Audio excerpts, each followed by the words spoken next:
I have the pleasure of introducing our keynote speaker for the day.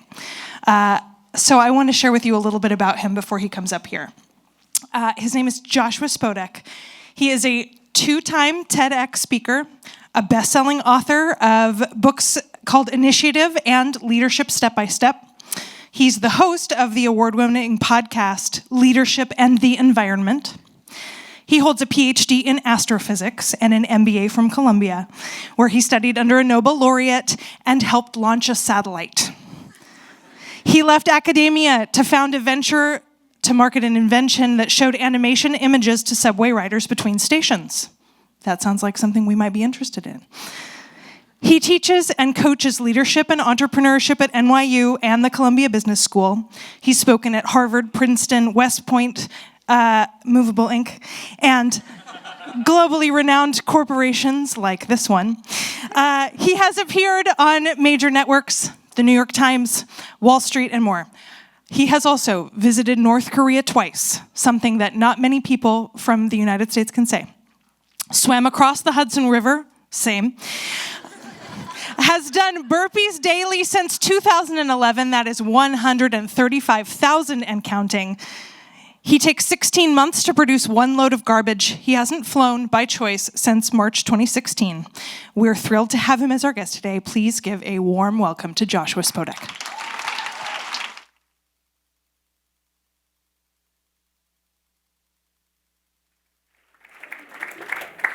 You know, of all those things that I've done, I've never followed a self-proclaimed witch who spoke about a hackathon and coincidentally talked about exactly what I'm going to talk about. When she spoke about empathy, she said, who is the person on the other side? And is this coming up?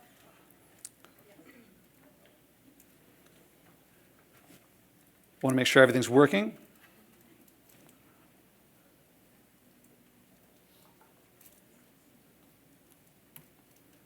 Oh, no. There we go. Witchcraft. And she said empathy. And she said, who is this person that we're talking to? Who is this person on the other side of this? And that's what I want to talk about. You know, I could talk about all the research. There's overwhelming research that talks about how the number and quality of connections that you have, your network, and not just the size of your network, but the quality of the connection that you have with people, how that correlates and leads to success in career, in your life, with your family, with your friends. But all of that research wouldn't add up to you actually being able to do these things. Just knowing facts doesn't necessarily mean you can act on them. So I want to talk to you today about how to make meaningful connections. You guys are all together. Is this everybody in the company here right now? And you're here for a few days, almost. A few not here. And you guys only have a couple days to all meet with each other, and you want people to remember you. You want to be able to remember people. If you're with a team, if you're in your ink bites, did I get that right? Then, oh, MoveableInk. I got the wrong part. Oh, and by the way, despite the little hitch there, when I get to come up, and I've organized events like this, it's going really well. When I can just plug in and talk, and you guys are all here, someone worked really hard. I've worked with... There's Blake, there's Josh that I worked with, there's an IT crew, Caitlin, I forget all the others, but thank you very much. This is really going incredible. Have you guys all thanked them? Not enough. One more.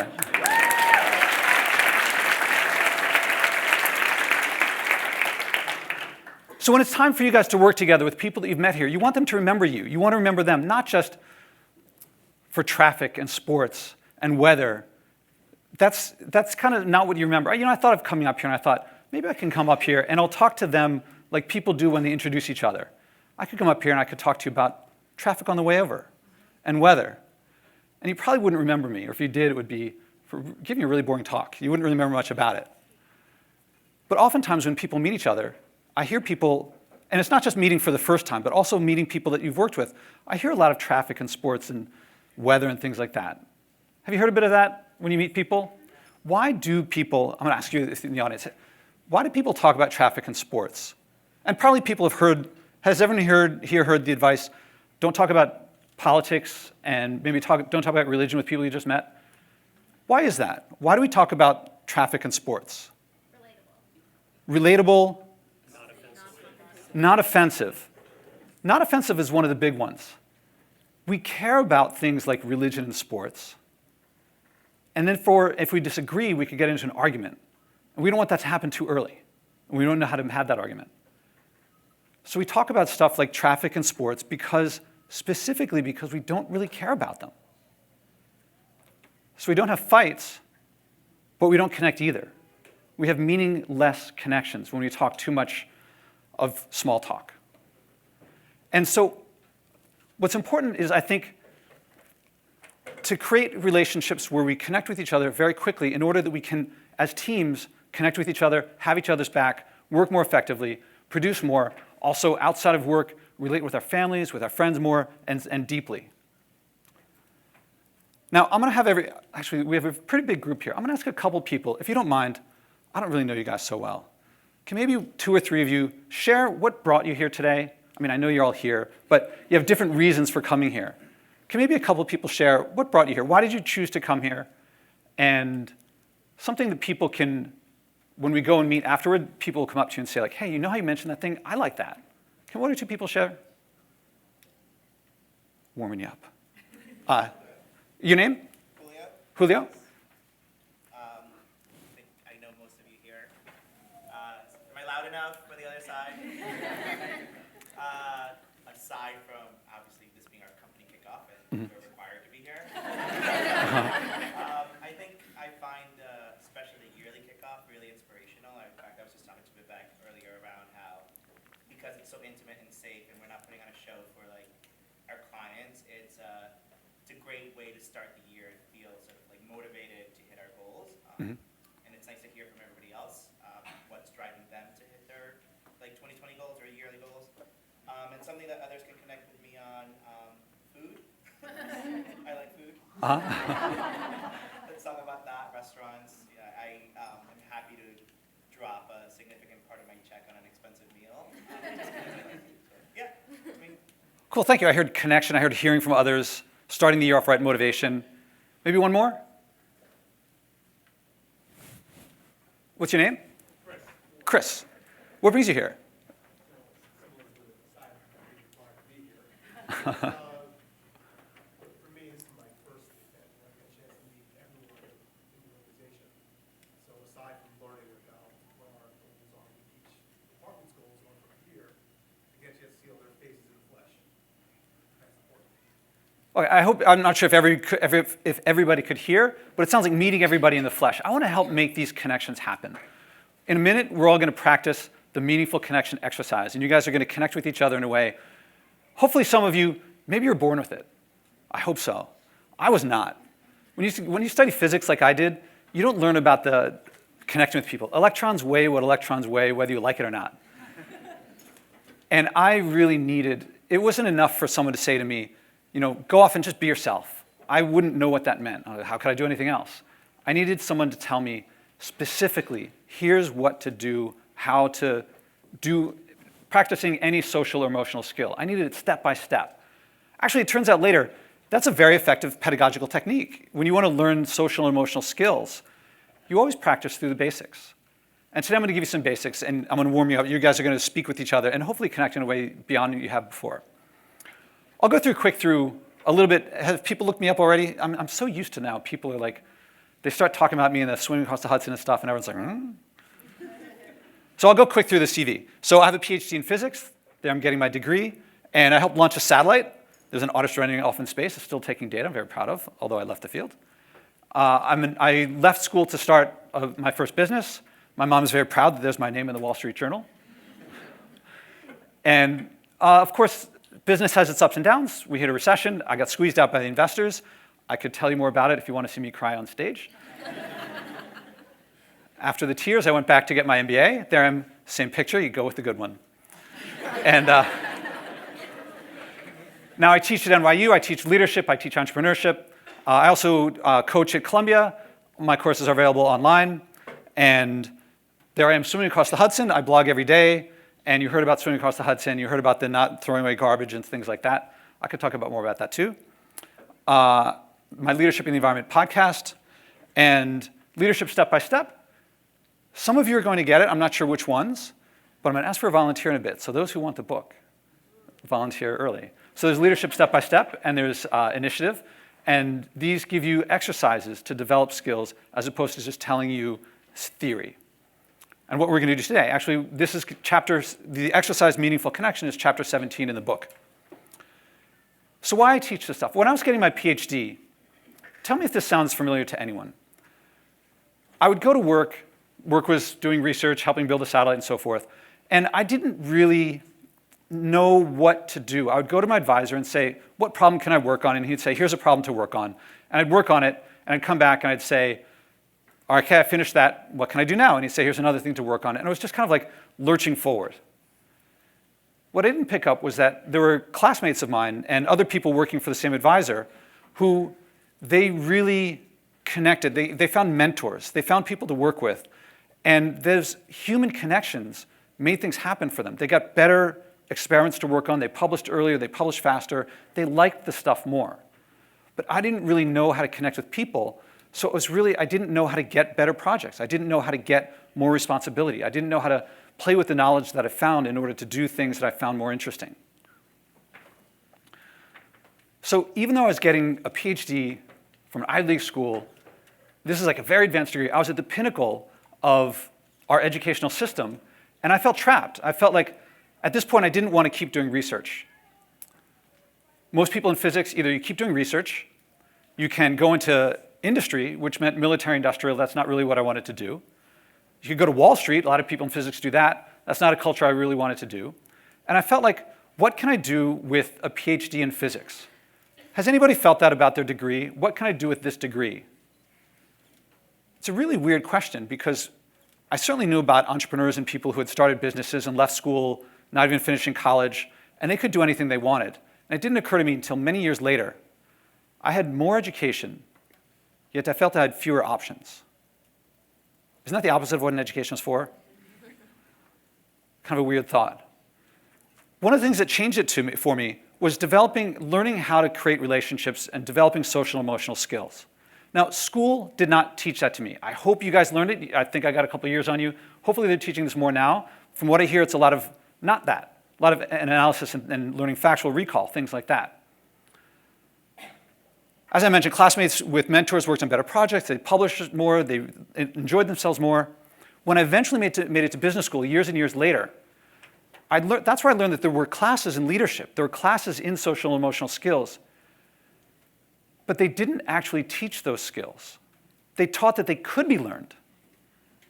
But case studies, reading and writing papers, analysis didn't help me. When I went off into the world, I had these really high grades, and I thought, I took all these leadership classes. I'm going to go into this meeting. I'm going to say this. They're going to say that. I'm going to say this.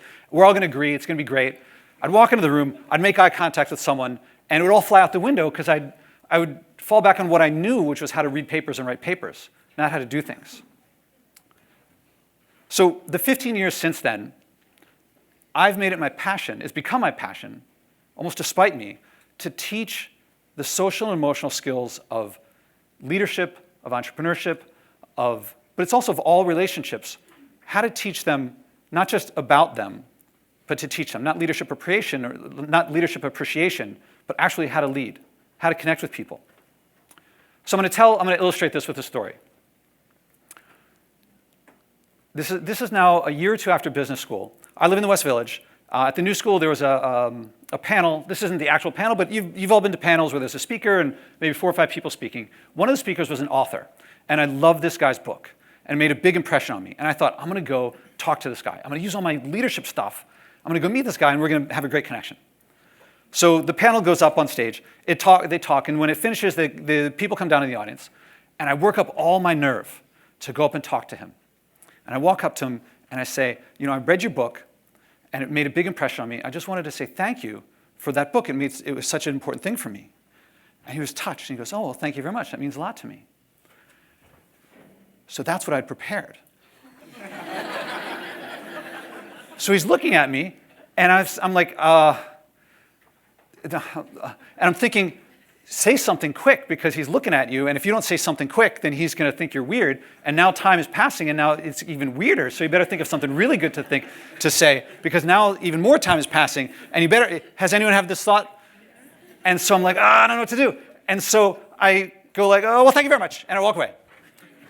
And as I'm walking away, I forgot to mention there was a friend of mine there. She was also from business school. As we're walking away, she starts laughing and laughing at me. I'm like, why are you laughing at me? I just tried to talk to him, and I did my best. And she goes, that was the funniest thing I've ever seen. Two geeks talking to each other, neither of them knowing how to talk. How can I not laugh at that? And this is an illustration of knowing what to do, but not actually knowing how to do it, because I didn't know how to talk to someone I didn't know. I was like 30, 40 years old at this point. I'd gone a long time not knowing how to do this sort of thing. Fast forward to a couple years, to maybe 5, 6, 7, 8 years later, I've been teaching and practicing, including meaningful connection, the exercise we're going to work on in a minute. The woman you see on the screen here is Frances Hesselbein. Does anyone know Frances Hesselbein? Get to know her. Former leader of the Girl Scouts. She was a CEO from 1976 to 1990. President Clinton named her, gave her the Presidential Medal of Freedom. Peter Drucker named her the best leader in America. And I met her once. And I met her at a book signing, and I spoke to her for a bit, and she said, I like what you're doing. Why don't you come by to my office sometime?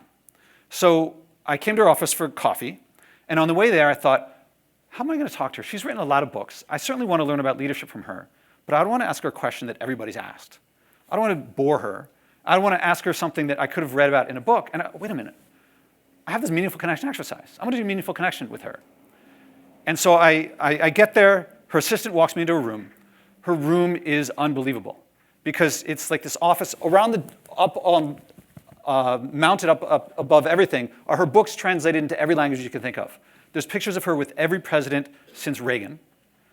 There are swords gleaming on the wall because she works, it's given to her from some foreign dignitary. And her secretary sits me down on the couch, and she pulls up a chair and sits there. And she's like right next to me, like closer than this. And she goes, so what would you like to talk about? I'm like, wait a minute, you're the leader. You invited me.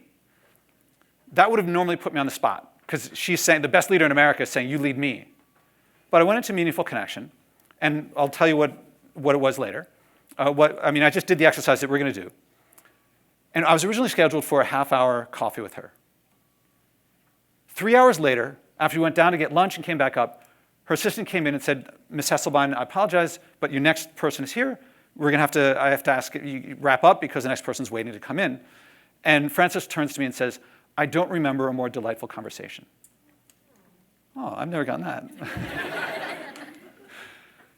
And I want to point out, this was not just that I connected with her nice, like person to person. It also meant a lot of business. She is the editor of the Leader to Leader journal, and that led to my first publishing in my first leadership article in a journal. The guy you see here is a 4-star general, Lloyd Austin, that she put me in touch with. If you're in leadership, West Point is one of the big places to work with, and he brought me there, and that led me to a bunch of people on my podcast who are from world-class leaders, and all sorts of things came from that, from being able to make a meaningful connection with someone right on the spot. It happened within the first couple minutes, and you guys are going to do it with each other in a couple minutes. I'm going to go quick through this slide. So now I have this podcast, and one of my strategies for the podcast is to have very well-known leaders in the world act on their environmental values and share them. And this is going to be, I don't know if you can see, I'm going to just go really quick through. These are the people that I've had on my podcast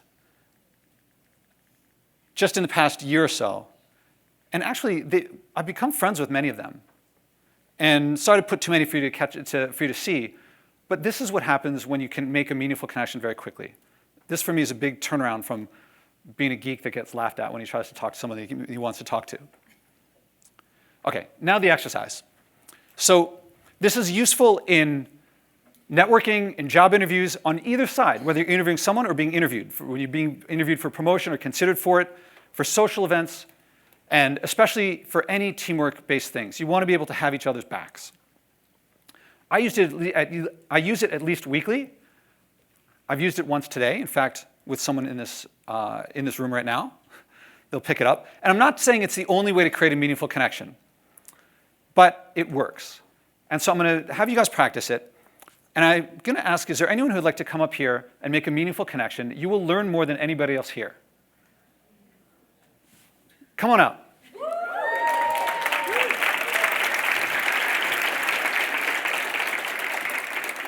Hopefully this works. No, it doesn't. And your name is Rosie? Nice to meet you. Glad to meet you too. Okay, it works. Okay, and Rosie, if you don't mind my asking, thanks for volunteering. Of course. Did we gave you applause. We'll get you more applause on the way out. If you don't mind my asking, what's a passion of yours besides work, besides family? Writing. Writing. I write a lot for my blog. When I write, it's a lot for discovering ideas within me. And it's to get, it helps me think and to organize what I do. And I have a couple mentors. David Allen he writes because he wants to change the world. He has ideas that when he gets them out there, people really respond to them, and he loves that. And he's told me about that. Is it something like that for you? It's the exact same thing for me, yes. Which one? Is it? Well, for me, it's cathartic as well. But for the few who have read anything that I have written, it's about the connecting. It's definitely about connecting through emotion, through experience. So, yeah. So I heard two different things, and they sound kind of different. When you say cathartic, what does cathartic mean? Because cathartic sounds personal. Is it? It's very personal, yes. It's therapeutic for me, more than anything, yeah.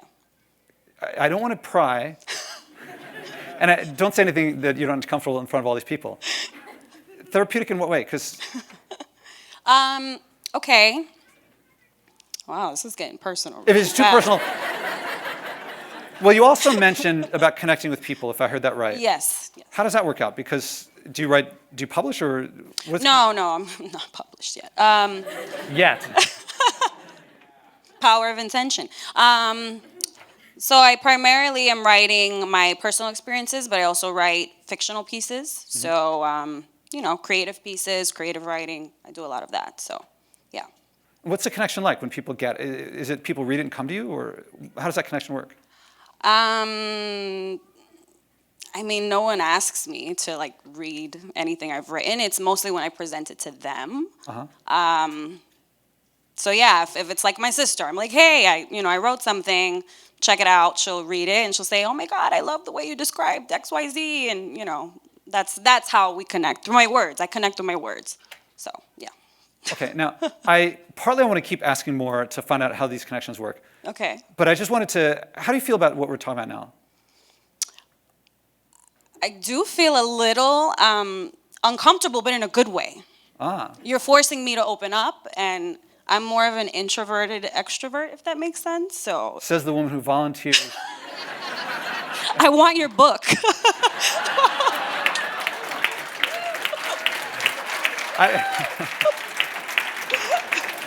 I don't believe this introversion stuff. I think.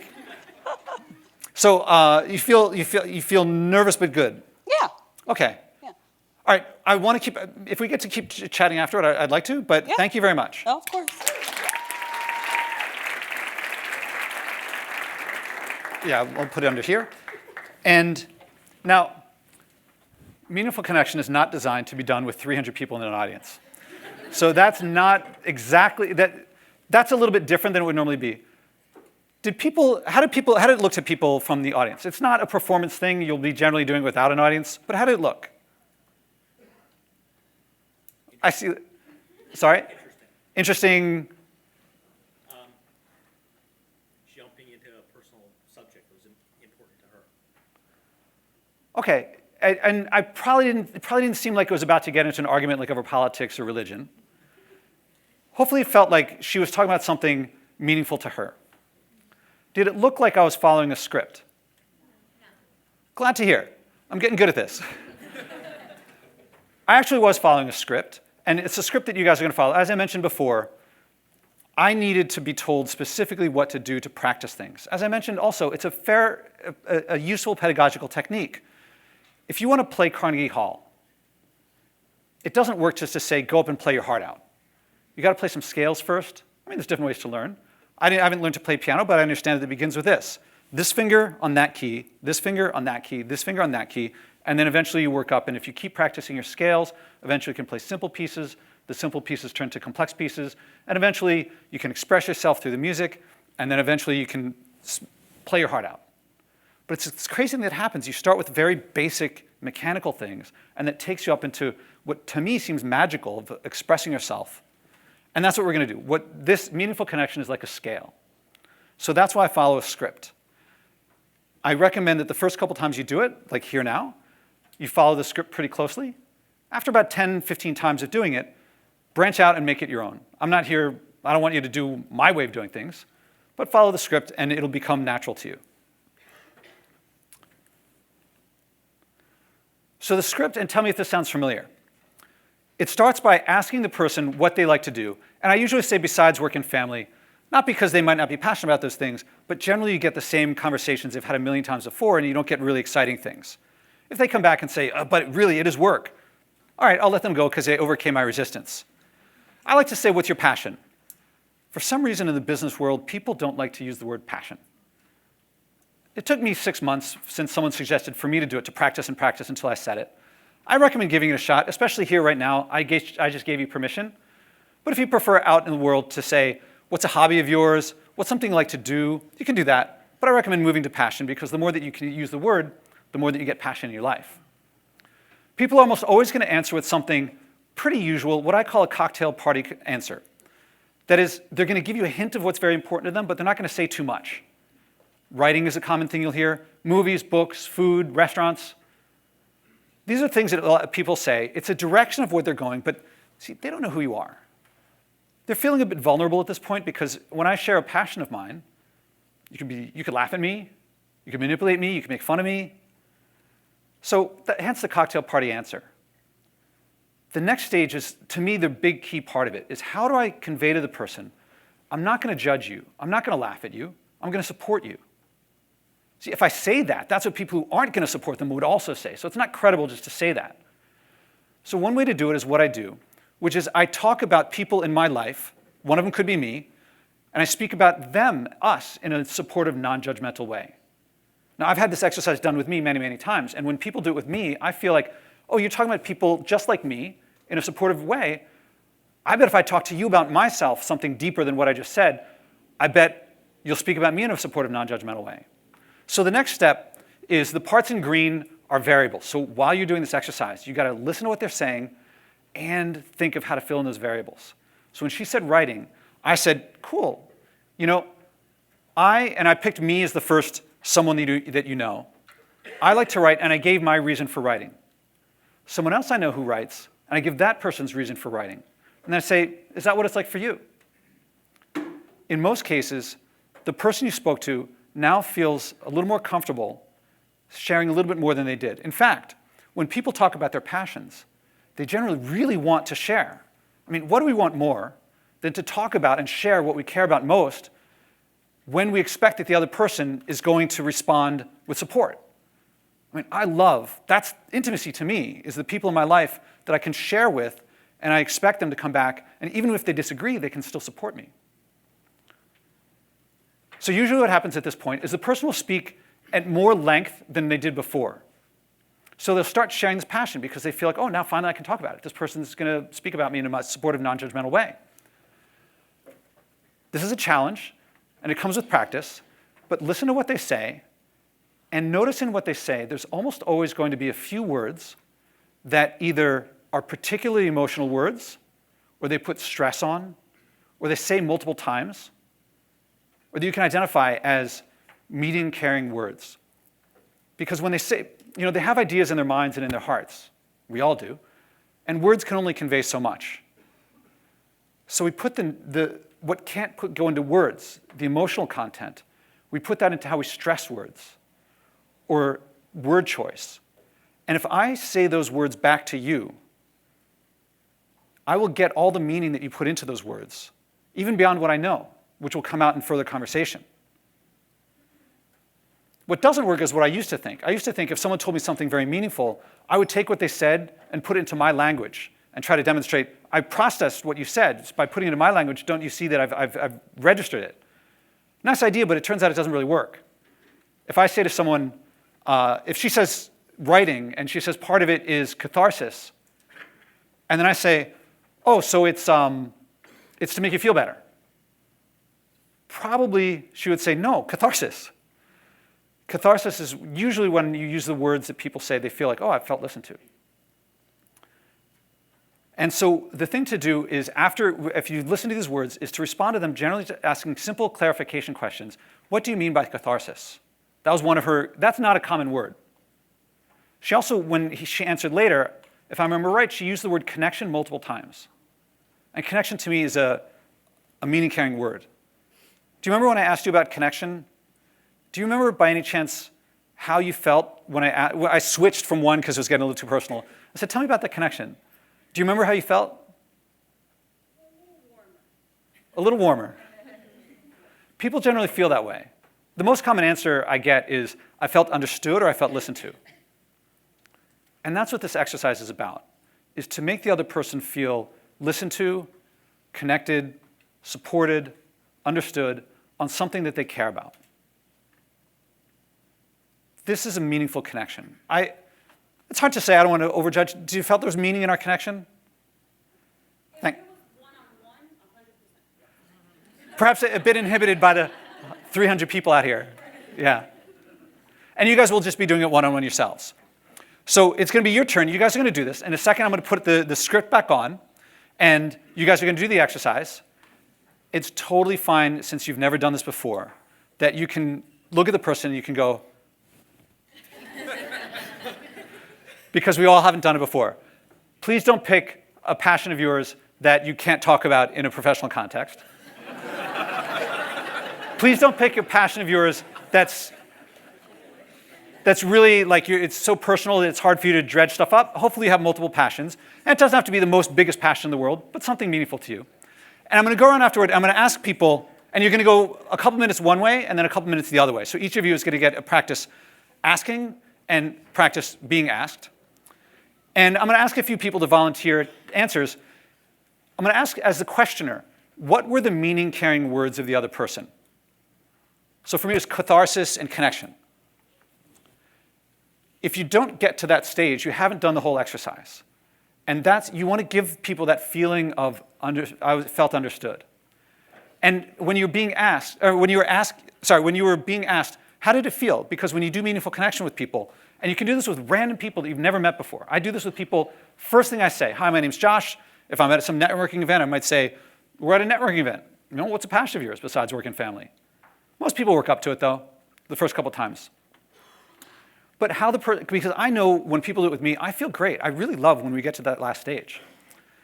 This exercise is about support and follow-up more than the initial question. A lot of people are like, oh, it's just what's a passion of yours? Great start. Oh, I've actually made something about talking with the organizers of this event, Josh and Caitlin, and Blake, made me make a new slide. Do you remember if I test a new slide with you? I'm glad you didn't say no. So I've been trying to talk about the emotional journey that you take the other person through when you do meaningful connection. And I went with kittens.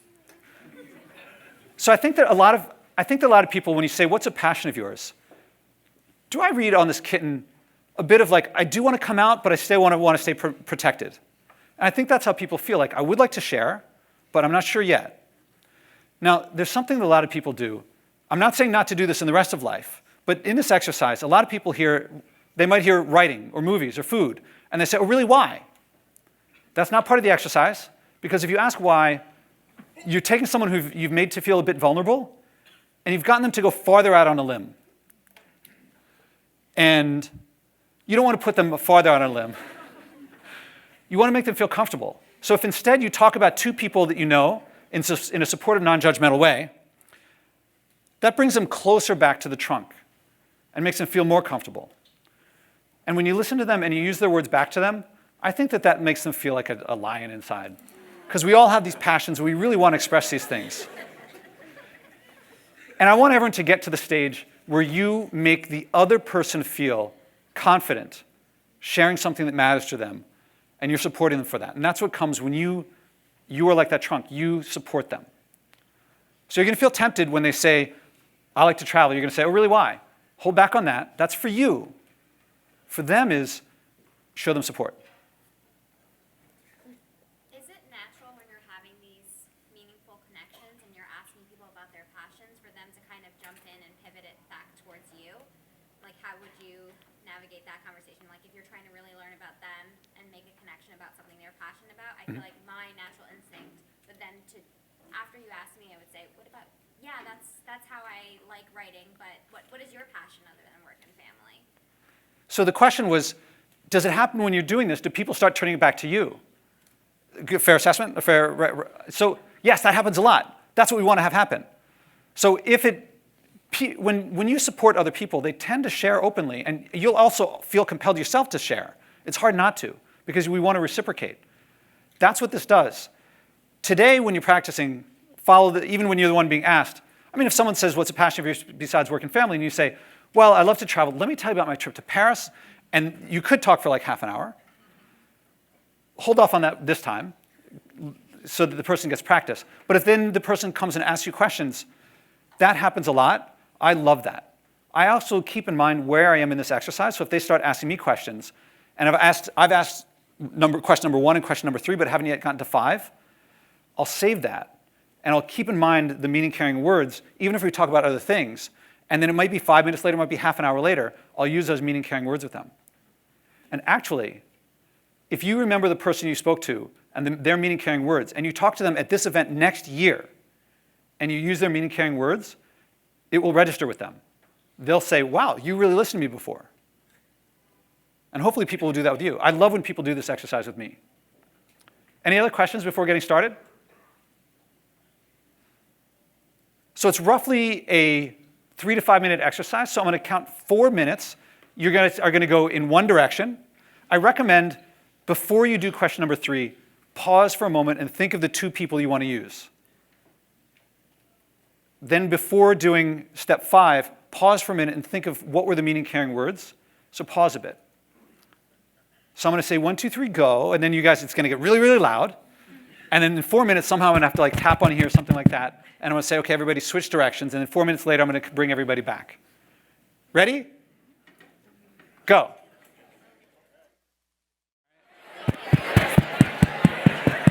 All right, sorry to interrupt everybody. So this is the hard part of bringing people back. And I feel kind of funny because I said, I'm going to give you this technique to make a meaningful connection. And then I say, make a meaningful connection. Then I stop you in the middle of it. And I say, OK, stop with the connection. And come back over here. And I hope that only leaves you wanting more, that you want to keep continuing the conversation with the person next to you. So sorry to bust in on your meaningful connection. I read the room seemed kind of animated and seemed kind of into this.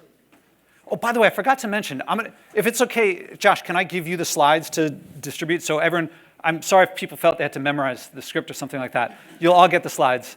And you can contact me too. Feel free to. And I wonder if I can ask a couple people, how did it go? I heard natural, great. I'm seeing 1 thumbs up. I'm seeing 2 thumbs up. I'm seeing more 2 thumbs up. So can someone share, what was it like when you were the person asking? Can someone say, what was the other person's, and make sure it's OK with the other person, what was the other person's meaning-carrying words? Yeah. So Monica was my partner. When I asked her about her passion, she said that her passion was listening to live music. Uh-huh. That she found a lot of local neighborhood musicians and bands in her town, and that she followed them around with friends, almost like groupies. Uh-huh. So that was awesome to hear about her passion, not the vacation, eating, family type of thing typically. But I did struggle because I don't know anyone who does that. No, really. So, like live music is not part of my life. Unfortunately, it sounds sad. We just tell Alexa when to play. But that was a challenge for me. So I did have to pause. But I remember at a time where I did listen to live music with my family, and actually was a very good memory. So I shared that with her. I hopefully was far enough, right, to make her feel comfortable. OK, and do you mind if I pick up where you left off? Because I also don't play live music. But I want to see if this exercise, I'm going to do this live in front of all these people, totally on the spot. I'm very confident in this exercise. And do you mind if I talk to you in front of all these people? So, actually, I'm going to say what I'm going to do, because I think it works so well that even when I tell her what's going to happen, And also, someone came up and asked me, what do I do if I don't know two people who know that sort of thing? Actually, I'm going to tell you a story. I once did this exercise with a professor at Columbia Business School, and I said to him, what's a passion of yours besides work and family? And he goes, falconry.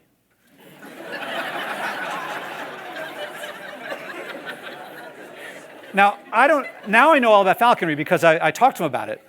So falconry, for those who don't know, is you got this giant glove, and you have a bird of prey, and it whoop, gets the rabbit and comes back. I'm vegetarian, I have been since 1990, so I don't know anything about this. So I don't know anything about falconry. Here's the deal. He cares about falconry, especially if it's a more esoteric thing. It's like the farther off it is, the more this works. He has a passion. When you say what's a passion of yours, in the back of their mind, there's something coming out. They want to talk about it. But they're inhibited because they don't want to get laughed at. What if I say falconry, I'm a vegetarian, you're doing terrible things, right? That could happen. So he doesn't want that to happen. So the thing is, he wants that to come out. There's just this block. All I have to do is speak about something remotely related. So what I actually did was I said, oh, I got a friend, her dog, she loves that dog like crazy. It's like her like second half. I got this other friend, he's got a cat and really loves his cat, and the cat like scratches him all the time, and he still loves it. Is that what it's like for you? I go, no. Falconry, it's all this glove and the rabbit and stuff like that. And all he needed, he doesn't care about my friends, he cares about the support. As long as it's close enough, it works. And if farther off, the more esoteric it is, the more this tends to work because they've swum upstream to do that thing. So live music, I love listening to music, even though I don't really know how to play it. I talk about this, I talk about learning how to play. I actually never took music. I took violin lessons, but not piano lessons. So I think about music as a way of teaching. It's my model for how to teach social and emotional skills. But when I think of a friend of mine who, actually I got a friend, he doesn't really play guitar well, but he says girls like it. So he's like, learn how to play. Is it either of those things for you? Well, I don't play. I played guitar in like second grade or something. But no, I enjoy watching live music, and particularly like I've gotten to know some of a local band. And so when they play at local venues, it's fun to go out with friends and to watch them. It's definitely it's fun to bond over the music, and it's like 70s, 80s, 90s, and a mix of music. So. Do you normally talk about this in front of 300 people? Because you sound great. The reason I ask is because when people, I don't know if people could hear, but she likes to go out and bond with friends and things like that. Did anyone hear any meaning-carrying words in what she said? For those who could hear. Sorry if you were too far away and couldn't hear it. I gave it away because I was like, bond. I heard friendship too. Friendship is a pretty powerful word. Now, I predict that if I say to her, tell me, what's the bond like? I think she's going to give an answer. I'm kind of totally putting you on the spot. If I'm not putting you on the spot too much, tell me about that bond. What's it like when you bond over live music? I think it's the connection. It's enjoying memories together, of maybe if they're older songs or whatever, or being nostalgic about, and just enjoying the music together. I'm hearing that she's speaking meaningfully about something that matters to her. Sorry, could you guys hear? Yes, got a thumbs up. You got a thumbs up. So I want to point out that this is something that it works pretty well, even when the person knows what you're doing, because we love to share what we're passionate about. And I hope this leads to you getting to share passions. Can I get one more person, maybe over on this side? What was it like? Can you stand up, actually, if you don't mind? So YJ had meaningful words like thrilling and liberating and meditative, and this was about rock climbing. Rock climbing, it's thrilling, meditative. Yeah, it's kind of funny, like rock climbing, I don't know if you guys saw Free Climber or Free Solo. Yeah, and what thrilling I can see, but what were the meditative? I get this meditative because I know, but it's weird to think that like risking your life would be meditative. Well, YJ said a lot of it was about focus and not having the noise of like an open office plan.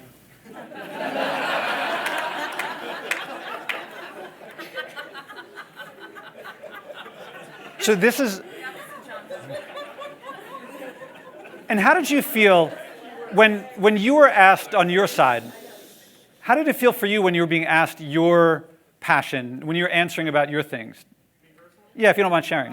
Yeah, I was talking about video games, and I said a lot of it was about discovery and understanding the mechanics of a new game, and another one was about completion and finishing the game and getting to some level of, some feeling of achievement that I've finished something and gotten somewhere, and it wasn't a waste of time. How did you feel when you were saying that to him? It felt like we were talking about something that we could connect over, because his girlfriend also plays video games, and he plays video games himself, and we talked about how you could have connection with other people across the world if you're playing online, or you could have connection with people at where you're close to if you're playing board games or something like that. Cool, thank you for sharing. Now, everyone, when you talk to them, you can talk to them about these things, and they'll probably like that you're talking to them about those things. I see a hand? Yeah, I just wanted to, we had the same sort of scenario that we were talking about previously with Monica, and I think one of the things that I wanted to ask you is, does it help when you're trying to make that connection to sort of just make sure you're tapping into getting that vulnerability out of someone else? So one of the things we were doing was, if someone's bringing up a passion that's kind of off the grid for you, even just making sure that you're connecting to it in a way that shows your interest. So something as simple as just saying, wow, that sounds really fascinating, just tell me more. If you've got nothing, if you're completely at scratch, so you're not sitting there just sort of looking at them, digging through your file, something like that work? Well, yeah, if you ask someone what's a passion of yours besides work and family, and then you disconnect for some reason, nothing wrong with reverting to regular conversation. This is an exercise to practice. I mean, when you play Carnegie Hall, you don't actually play scales up there. You practice scales so that you don't do what I did, which was talk to someone and not have anything to fall back on when I was talking to that author. So when you practice meaningful connection, it's an exercise.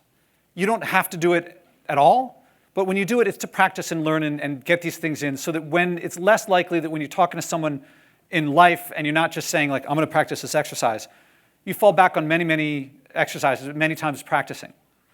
So if you're doing it and it happens that you're not really sure what to do, just go back to regular conversation. You don't have to tell people, hey, I'm going to practice this meaningful connection exercise. Do you mind? You just say, what's a passion of yours besides work and family? Or even, what's a hobby of yours, something you like to do? If it falls apart, go back to regular conversation. That's totally fine. The more that you do it, however, the more that you'll find the patterns. There's lots of patterns underneath here. You asked about showing interest. This is about showing support. This exercise is 95% for the other person, 5% for you. It's not about you learning about them, although you will. It's about them feeling comfortable, feeling confident. It's about them feeling support. Leadership is much more about the other person than about you. My model for leadership is helping people do what they wanted to do, but couldn't figure out how. Because a lot of people think if you lead someone, that means they weren't going to do it. You must be trying to get them to do something they didn't want to do. That's not my model of leadership. My model of leadership is if they were doing something and they knew how to do it, they would be doing it. If they didn't know how, leadership can help them with that. What are their motivations? What do they care about? If you simply ask, you'll get the cocktail party stuff, but you won't always get something farther down underneath. And support is what gets that out. Question? What's the reason that you choose to bring up somebody that you know rather than a personal experience? What's the reason behind that? Oh, I do all these things. I do personal experience. The people that I share about, it's often me if there's some connection there. But it can be family, it can be friends. It can be a fictional character if it's a well-known, like Captain Ahab did this or Tintin did that or something like that. How I picked those two, I don't know. It just came out. Question? Let's say in the falconry example, you don't know what it is, and you say, oh, yes, I love having birds, I'm a vegetarian, I'm pro-life, blah, blah. Tell me, is that what it's like for you when you realize, oh, wait, you mean you're actually hunting with your falcon? How do you back out and establish support after kind of staking out? So she asked, what happens if you show support for someone, and then you realize, wait a minute, this person completely, I don't like I don't like this at all. Is that? Oh. Is actually like, yeah, I disapprove of what you just told me. That will happen sometimes. Well, one of the main things is, this is actually very important in diversity of thought and so forth, is you often, I can tell you, any two people here, any two people in the world, they can find something to disagree over. Anyone, no matter what, you can find something to disagree over. You can also find things to agree over. And you don't have, it's actually not about agreement so much as support, so that people can feel comfortable sharing what they care about, even if you disagree. Showing support enables them to feel comfortable talking about what they want to talk about. You don't have to agree. You don't have to come to agreement with them. You don't have to support what they do to support them. And actually, for many people, if I support you as a person, even if I disagree with some of the things that you say, that can feel like a stronger support for the person, and it can get teams to work more cohesively because they don't have to feel like they're keeping it inside. I'm not sure if that exactly answered it, but it looks like not. I guess if on accident, whatever it is that you say that's thinking is offering support puts the person more on the defensive. Yeah, if you say something that inadvertently puts, like if he says falconry and I say, oh, cool, because I'm vegetarian, and that's like exactly, and I couldn't stand anyone who ever hunted. And then he goes, well, actually, it's hunting. I don't think that's ever happened to me. If that did happen, what goes through my head is I would say, oops, that didn't sound quite right. And then I'd just go back and I'd drop this exercise and just go talk to other things. It's not intended as a straitjacket. So I want to wrap up. Crap, can I go over a minute or two? Yeah. Awesome. Because I want to tell you about one technique that I like to do here. And this is why I could go for 3 hours talking with Frances Hesselbein. Oftentimes, people have multiple passions. Oftentimes, people say, I don't have any passions. And if you politely persist, they'll come up with a passion. And there are a lot of passions that are really connected closely with each other. In New York City, food, travel, and restaurants are very closely related. A lot of times I'll talk to someone, they'll say, food is a passion. I go, oh, really? I like to cook, and my mom likes to cook, blah, blah. And then they'll say, oh, blah, blah, blah. And they're talking about stuff, and they're talking about all these different cuisines of the world. And I go, oh, sounds like travel's a passion of yours. And they go, oh, yeah, it is. When they say that, I say, that travel is now a new one. I can go into a new exercise, a new instance of the exercise. And at the end of that one, maybe they've talked about all these different cuisines, and they've mentioned the different restaurants in the city. And I go, sounds like restaurants might be a passion of yours, too. And they go, yeah. Boom, I go right into a third one. Now, in practice, I will have shared some of my passions along the way. So if I can do 3 in a row, although there's usually a bunch of other stuff interspersed, no one has ever said to me, are you doing the same thing with me 3 times in a row? That hasn't happened yet.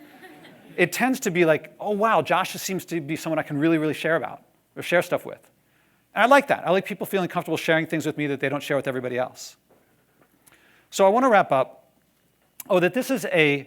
that hopefully it's fun and useful.